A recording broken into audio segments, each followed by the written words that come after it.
Good morning.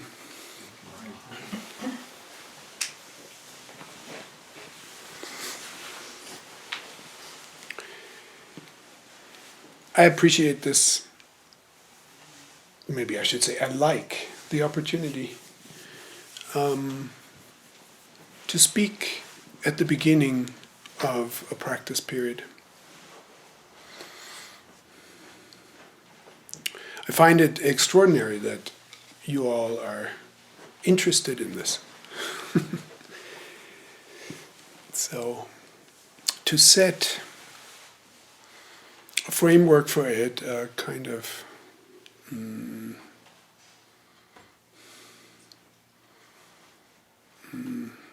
orientation, is a beautiful opportunity. When I give talks, my practice is to do them from scratch. And in cooking, when you do something from scratch, it's like you don't have a ready-made meal. Maybe you have a recipe, but then you have all the ingredients and you put them together and you make the dish. And when I give a talk, I don't even have a recipe. And so what do you do when you have no recipe? You look in the fridge, in the pantry, and you see what's there. And then maybe you find something that looks promising. And then you see what else you have, and then you make the meal around that thing that you found in the pantry that looked promising. But what do you do when you look in the fridge? There's nothing promising. Well, you have to work with what's there, even if you don't like it. When I tried to turn my attention to the talk this morning, I had that feeling like I wasn't finding anything promising in the fridge.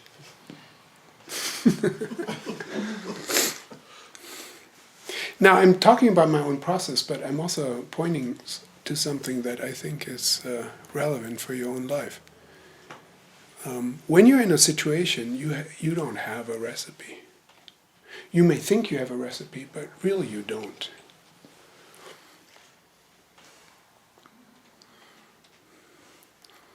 So one of the ways that I think we can approach our life through practice is to understand that there is no recipe, that we have to actually look at the situation as it is and learn to trust that the ingredients are there.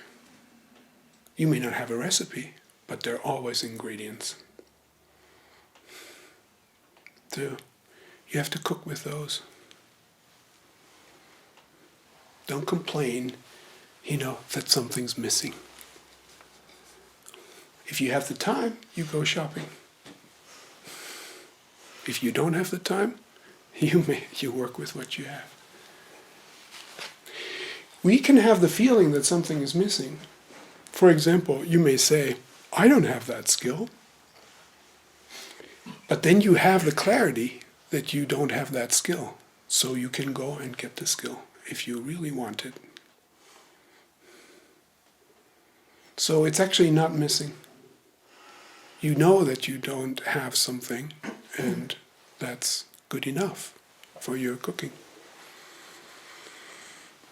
That's what I mean by if you can, you can go shopping. Get a skill or learn something.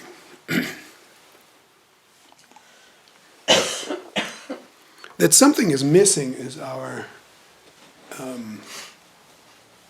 is something that's happening in our conceptual mind. It's a way to frame the situation.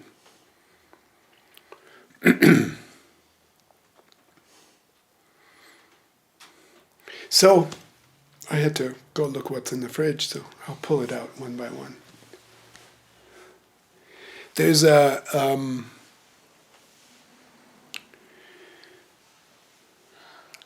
a monastic admonishment that I've lived with for many years, and it's follow the schedule completely.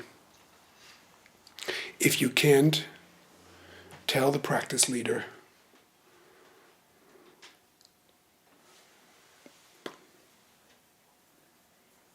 In other words, when you can follow the schedule, be honest and accountable. Just don't lie to yourself. Don't make excuses. Okay, so let's take the most obvious example. Follow the schedule completely. At 4:30, the wake-up bell rings, and your whole body is saying, "No, I'm not going to do that. This is crazy." You have a lot of thoughts about this as a new person in the monastery. You just think it's nuts, but then you start to argue, well, it's just not healthy. What are they thinking, You think that that's like a wrong import from Japanese culture, that it shouldn't be done, etc., etc. And if your objections are significant, you leave.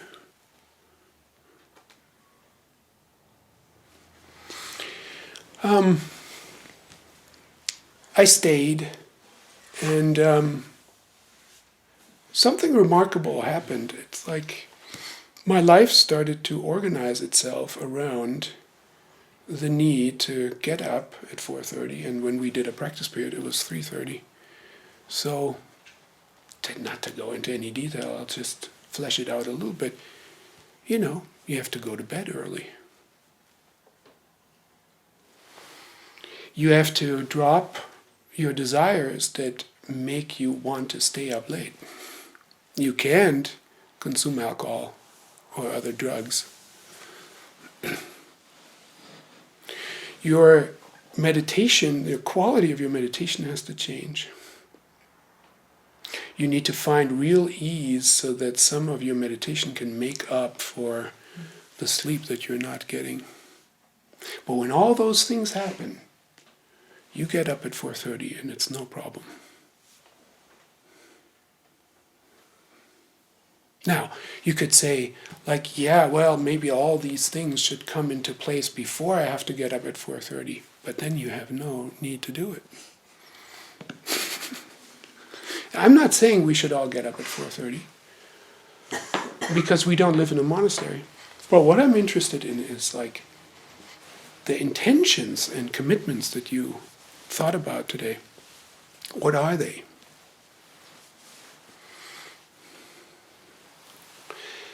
I don't know what they are, but let's say they are things that you know are beneficial and nourishing for your life. And one view that we could take is, you attempt to do something and then it doesn't work.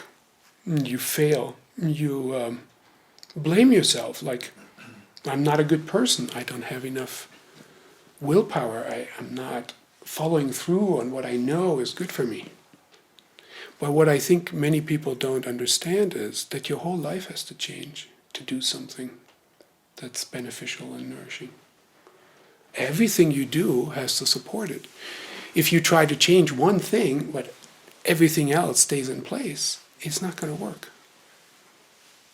It's all actually connected, as they say. But it's a different thing to find that out, to find out that it's all actually connected. To realize that I can't do something, like I can't shake a certain habit, or I can't get to this place, means something is not supporting it. The whole isn't supporting it, so it takes investigation. What needs to be in place so that is supported?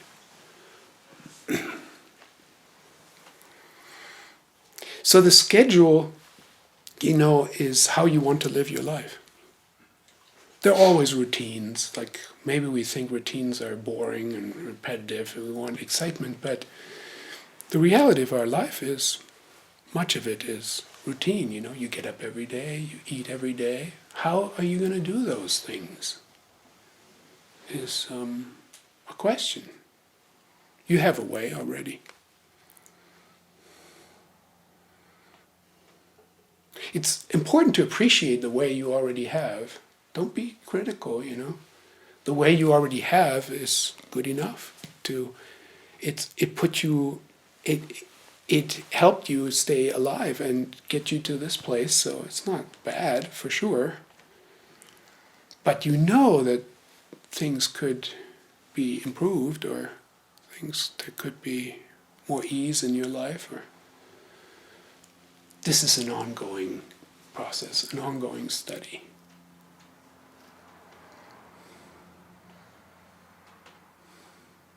It doesn't end. When you reach something, immediately there's another challenge or a task. If you are competent to do something, like you learn to be competent, then people will notice and they'll ask you to help them. Be careful.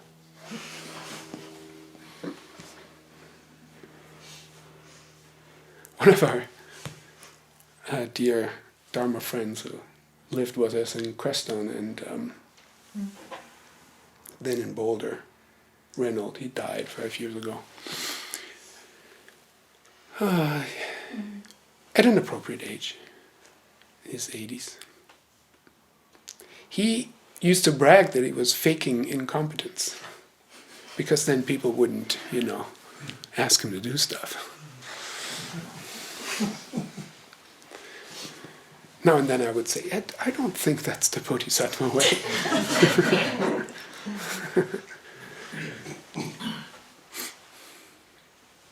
Well, it's always entertaining and refreshing to be around his honesty.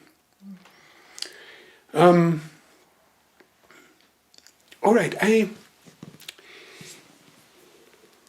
feel uneasy, increasingly uneasy around the word intention. And you can really misunderstand the word intention, but I always thought I'm not misunderstanding it. I have a good understanding of what intention is in practice.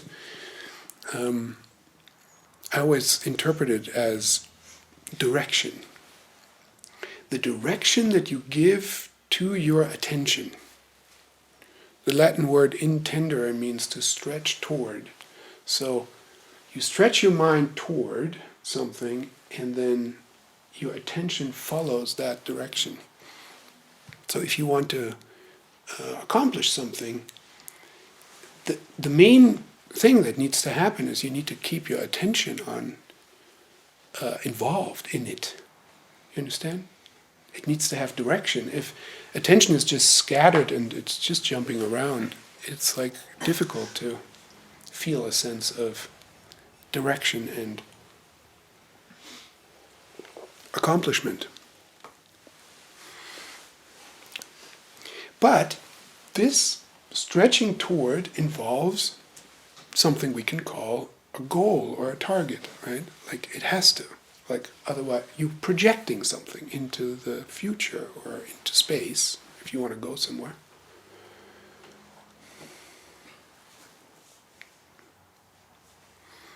You all know this Chinese phrase, the path is the goal. What does this actually say? It says that the movement, the directed movement, is more important than the arriving at the goal, right? Something like that.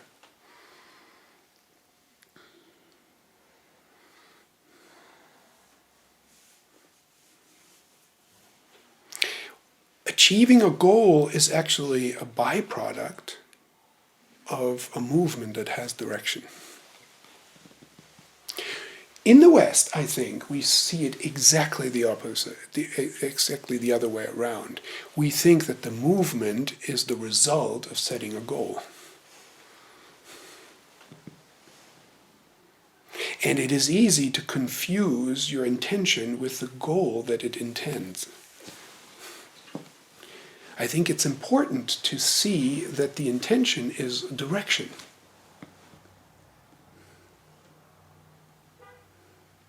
If you also achieve a goal, that's great. If you don't, your activity still has a lot of meaning. I mean, it goes as far as like Dogen and then Suzuki Roshi in his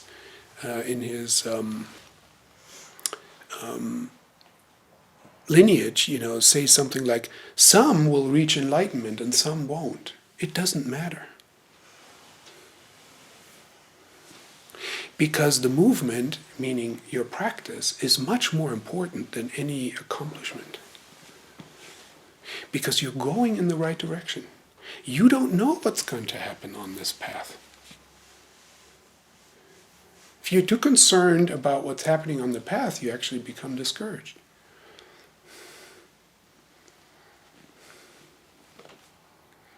Now there's something about, Chinese philosophy, Chinese culture, which is, Zen comes out of, it's an amalgamation of Buddhism and Chinese, let's call it, Chinese worldviews, maybe mostly Taoist worldviews, and then it gets maybe refined or changed in Japan in accord with Japanese sensibilities.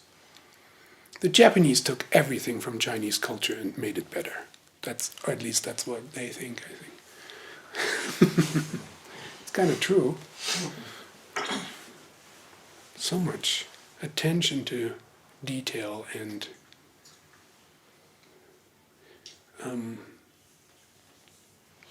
veneration of, things as they are. But, if you compare Chinese and Japanese tea ceremony, not that I'm an expert, but Japanese tea ceremony, very formal, very attentive to each moment, and Chinese tea, nice and sloppy, like loose. So, who knows?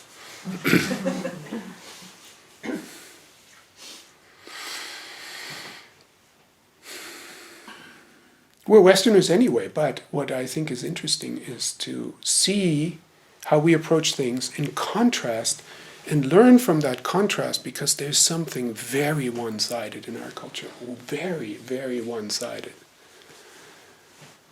To the degree that it ruins, ecosystems, relationships, it's really detrimental that one side is this. Not that it's completely wrong. What makes something wrong is when it's so one-sided that it does the opposite of nourishment, it depletes. So this Chinese view, one of the core metaphors of it is nourishment.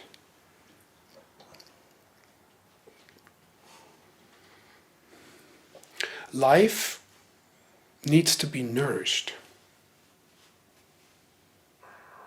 What is wholesome, you could say, in contrast to being unwholesome, needs to be nourished.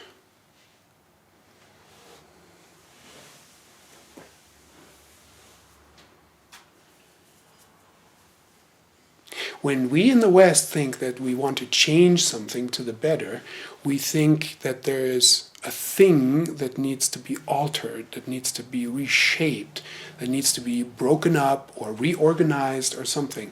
We have this view that the world is a constellation of things.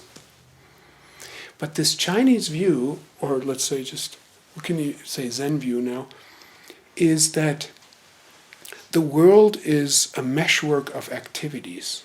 Everything is process, and the process is such that nothing is separated, fundamentally separated from each other. Yes, you can make separations. You can say, I'm here and you are there, and so forth. And provisionally, that's true. But fundamentally, it's not the way the world is. The world is an interdependent whole, as we say, Buddhist terminology, or like I try to find new language, a meshwork of interrelated activities. So if you want to make a change, you need to nourish something that's already there but hasn't gotten enough attention. You see, you don't cut it out. You don't cut the bad out and like try to construct the good.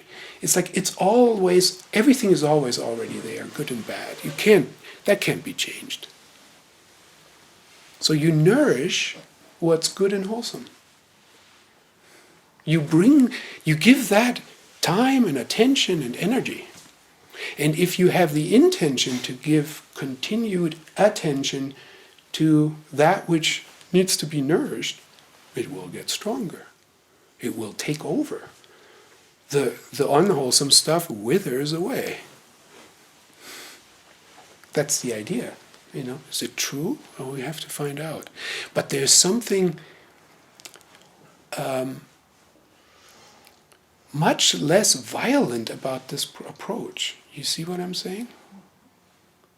You allow the problematic stuff to be there. It doesn't get, it doesn't get harsh criticism. It just doesn't get attention.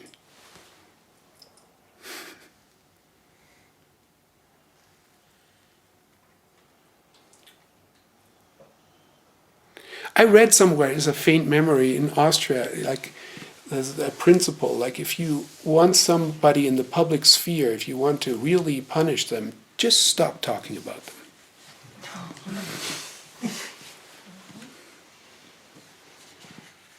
Seems like we're doing the opposite, right? As soon as something happens that we're outraged about, we can't stop talking about it. Just don't give it any attention and foster that which needs to be nourished. Would be a different approach. Like, I'm not saying it's possible in black and white, but you could still see that would be a real attitude shift.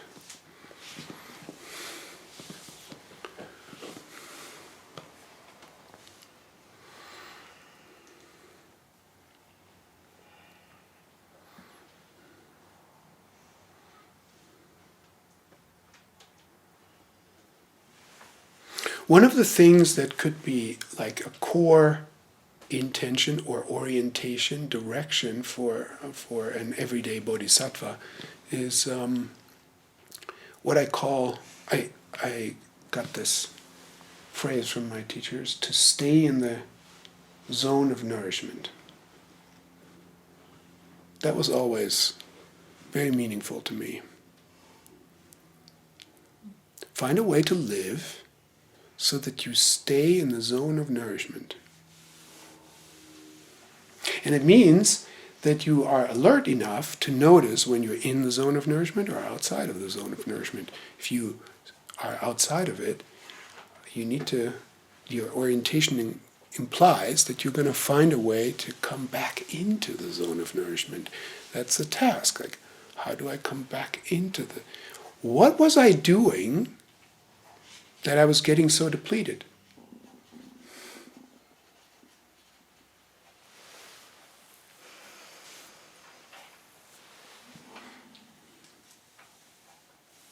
This intention implies a lot. It actually implies that you know what's nourishing.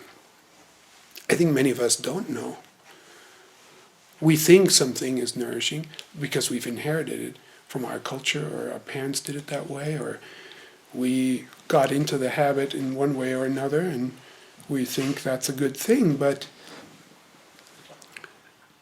everything needs careful attention. It's like, is it really nourishing? Is it really supporting the whole? Like what we're finding out, we're living in such an affluent society now. Even those of us who feel they're poor are so affluent compared to,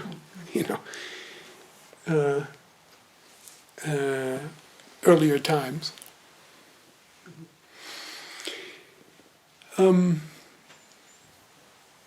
And you may have a feeling, and I'm not judging that, it's like I include myself, we may have a feeling that we need more stuff, that we need this and that, or else we can't be happy and so forth. And we might actually overlook that what we're desiring is actually not nourishing. It forces us to be busy or, do all kinds of stuff, have no time for our family or our friends or whatever falls away. And it's difficult to see in that thicket of, culturally reinforced habits what's truly nourishing. So I'm just putting it out there as an investigation, not as a demand or a judgment. It's like it's an ongoing investigation. What is truly nourishing? If you come to a sort of provisional understanding of it, that's actually really good. Come to a provisional understanding. Just don't think it's an understanding that will be always true or true for everybody. It's just something you find out, and then as you live that, you find out, well, but maybe it's even more subtle than I thought.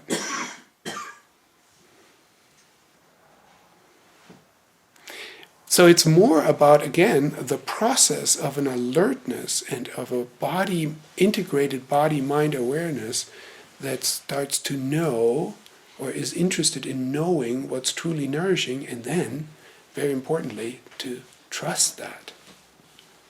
Trust your own sense of it.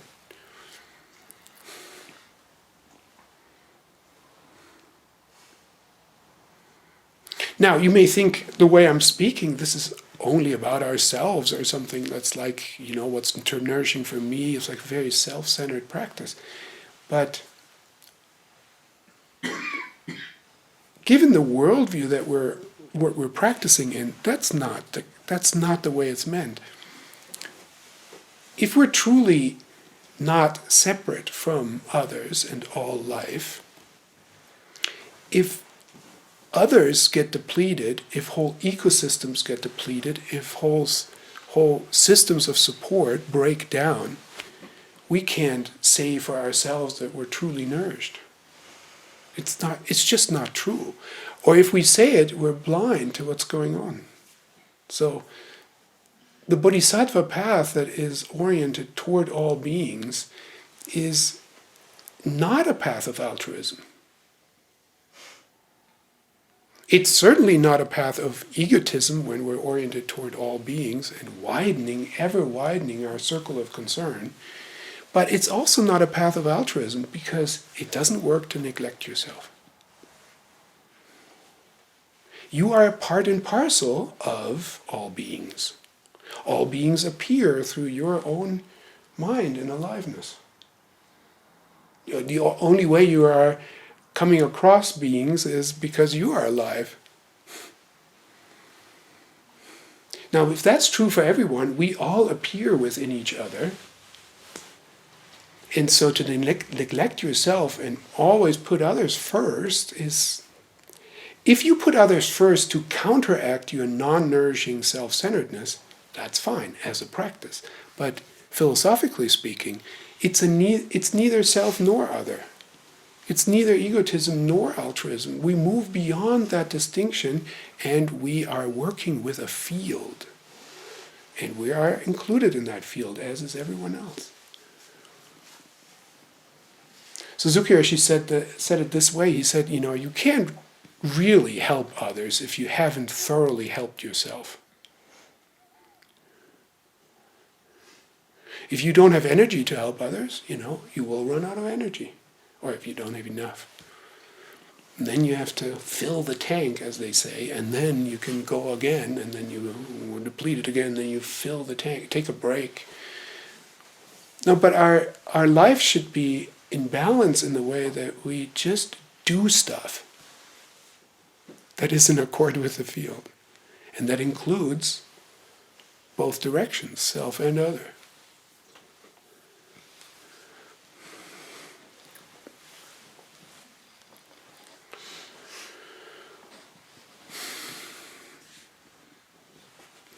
There's this other phrase that someone mentioned last week.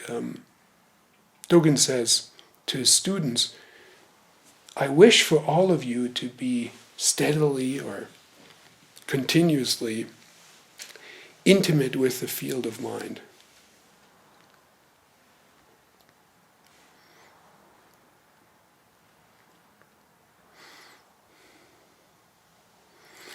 I say this in so many ways again and again, and maybe I'm serving old soup, but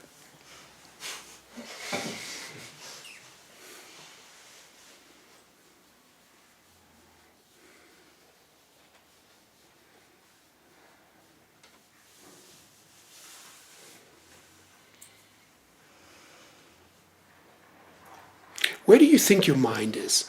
You know, a very common answer to this is like, it's inside of me. Some people would locate it in the head or equate it with the brain or something, you know. Okay, that's a pretty common view, so we fall into that view just because everyone talks that way. And that would be fine, like let's call that the mind, but then we need another word for what I tried to say.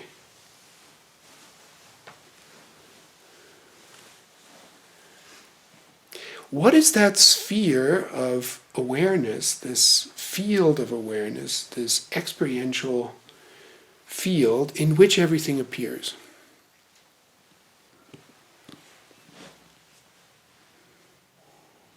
What would you call that? Most people actually never attend to that. Why? Because our attention is focused on what appears, not what is this. So it's like in a movie, right? You're not attending to the screen on which the movie appears. You're completely involved with the scenes of the movie, the characters, how they interrelate, the drama, the colors. That's what a movie wants to achieve. It wants to involve you completely in the story. It's not going to ask you to, it's like, well, disregard all that stuff for a moment and pay attention to how it all appears. There's a screen, there's a projector. And you're like, whoa, well, that's interesting. The screen, there's nothing. If I think just of the screen, there's actually nothing on it.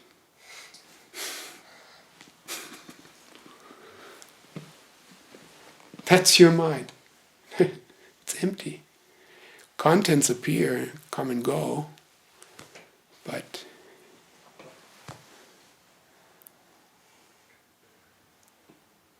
you can't see it. Like Suzuki, she says, big mind is always on your side.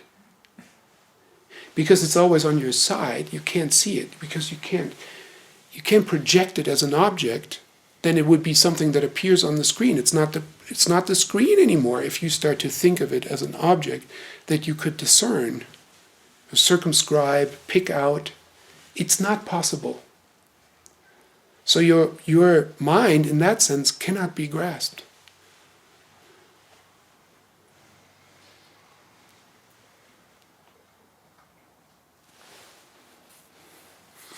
You know, Dogen offers us entries like the entire world in the 10 directions is the true human body. Okay, the 10 directions, that's all of space, but not as an abstraction, as like a way that you can be oriented. You could be oriented in 10 directions, which means infinite, a number of directions, but it's the actual space that you inhabit, not some abstract Newtonian space that has nothing in it, and so it's an abstract concept. You know, Einsteinian space is different because if you put an object into Einsteinian space, it curves. It does something. Right? That's how Einstein explains gravity. It's like the space gets warped by the objects that are in it. So it's not like space gets warped by you. Your presence makes a difference, like it or not. So the space is the space of the 10 directions as they relate to this presence. Okay, but then he says it's the true human body. Well, now he uses the word body, not mind. We could say the true human mind.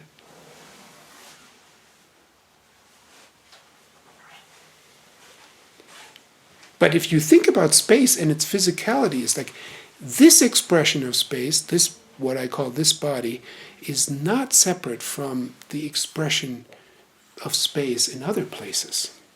They are all interrelated, they're all interdependent. So the delusional human body is this separate body that ends at my skin. The true human body is a body that includes, through this interrelatedness, all of space.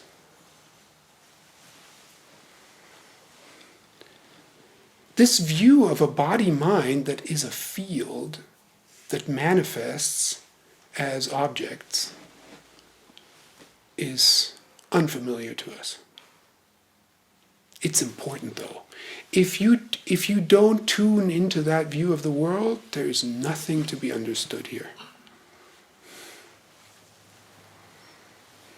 You can't understand it. Even if you don't have the experience, you need to start working with that worldview. It's fine, I think. It can be intellectually clear and still not penetrated sufficiently with our own experience, which is completely normal. Like, you snap back into your narrow view of your own body and mind as separate. It's completely normal. So that's why we practice, because there is the really tenacious tendency to grasp ourselves as a separate self. Maybe even that is hard to understand. What does it mean to grasp yourself as a self? Well, when you expand your view like this, that really what you are is a field, then you can understand, if I then grasp this manifestation of this particular body and mind, I do separate myself. I do grasp myself as a separate self. You can't even understand that when you don't have that view of a field. Because you're like, of course I'm a self. What is everybody talking about? No self. Letting go. What's that supposed to mean? So weird.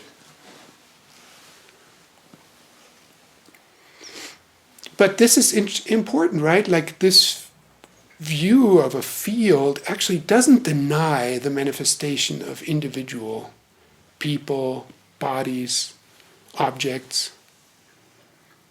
It's just not making them primary.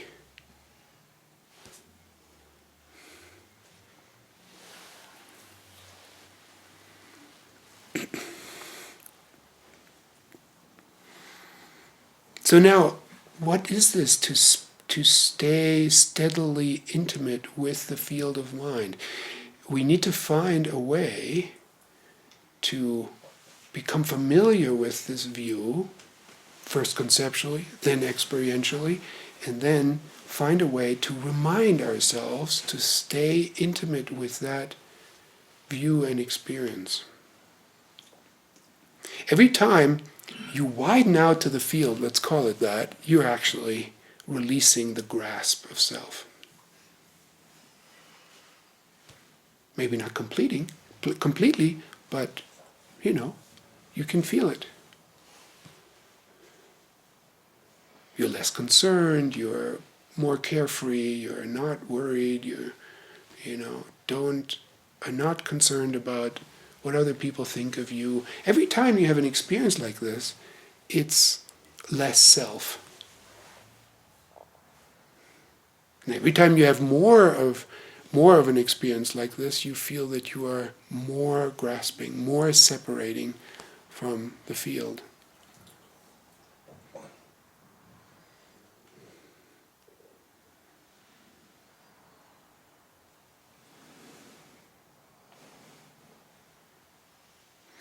Now, when I locate myself in the field and feel that, I find myself releasing expectations of others.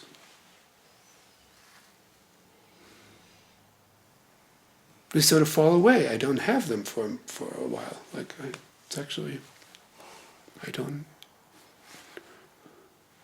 This is curious to me. Like, what is an expectation that you have of somebody else?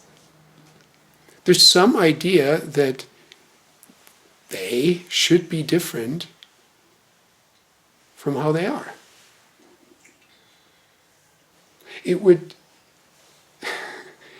It's also like it's quite self-serving. It's like I want this other person to be different because it would feel better for me. Maybe legitimately to some degree, but as we all know, you try to change others. Good luck. They have their own ideas, habits, unconscious. They might even say, like, yeah, you're right, I should change, but they don't do it. Unbelievable.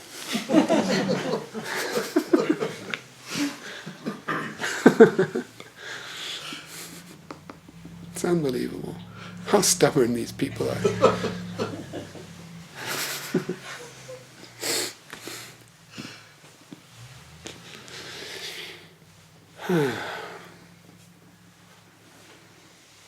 But now back to nourishment, does it mean we have to abandon all of our ideas about how other people or the world could be better?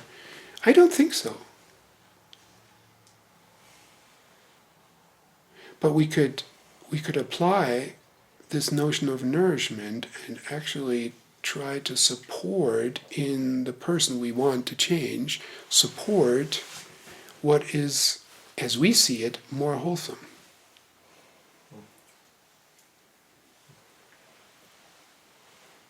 So releasing expectation could turn into, well, let me support this other person who is part of the field to move in a more wholesome direction. Now, I'm not denying their autonomy when I do that. I'm just kind of like offering something, suggesting something. And if it's not wanted or can't be used yet, I retreat. I don't force it, I'm bringing this up because, to get a feeling for, how is this practical, this idea of nourishment versus imposed change.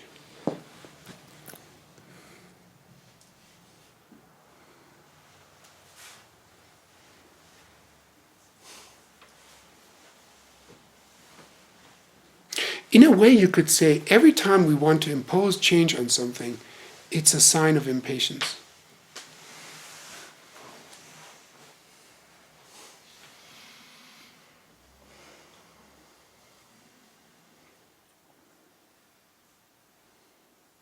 You get just really impatient with Venezuela. We needed to intervene and make it right.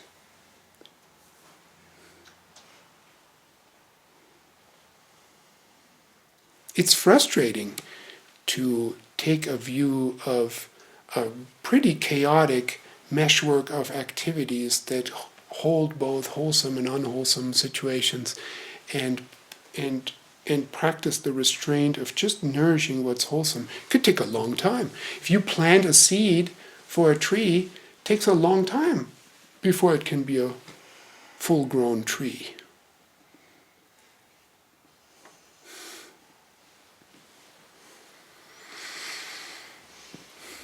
I actually understand the impatience.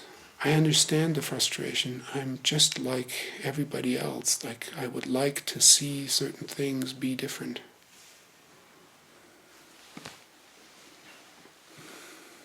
But I'm working with it, also questioning, is it actually realistic? Is it the better path? Or is it better to just nourish what needs support?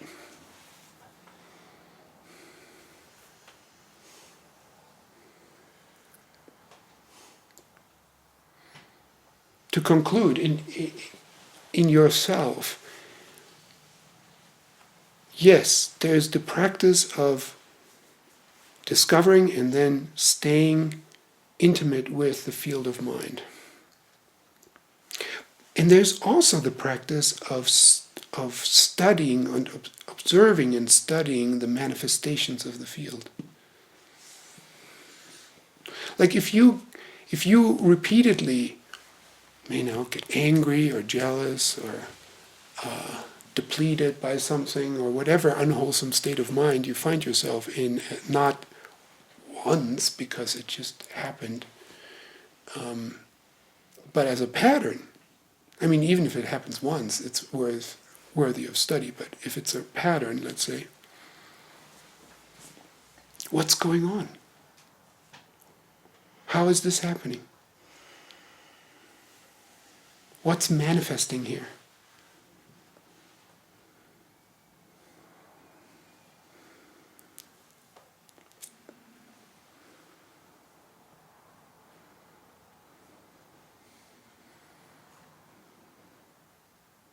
So in this sense,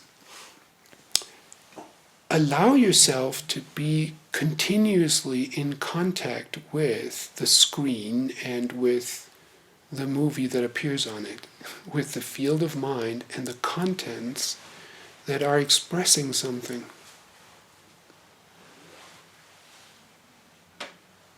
And practice clarity of what wants to be nourished and what wants to be refrained from. There's lots of offerings, good and bad. There's a fascicle that Dogen has that I think is so marvelous. It's called Refraining from Unwholesome Action. Just the idea of that is just so marvelous. It's not like, he doesn't say cut out unwholesome action. The assumption is that unwholesome action will arise. The impulse to be engaged in unwholesome action will arise. There's no question about that.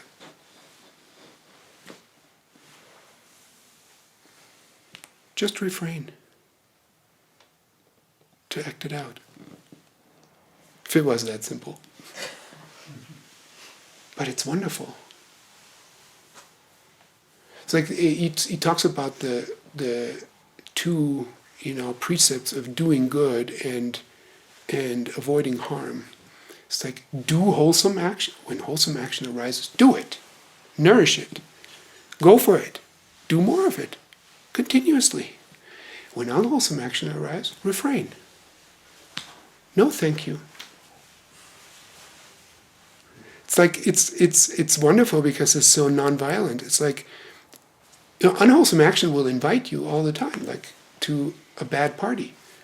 He says, "Thank you. I've got other things to do. I have wholesome action to do." But when you do go to that bad party, just notice if it's actually nourishing, and if it's not nourishing, leave.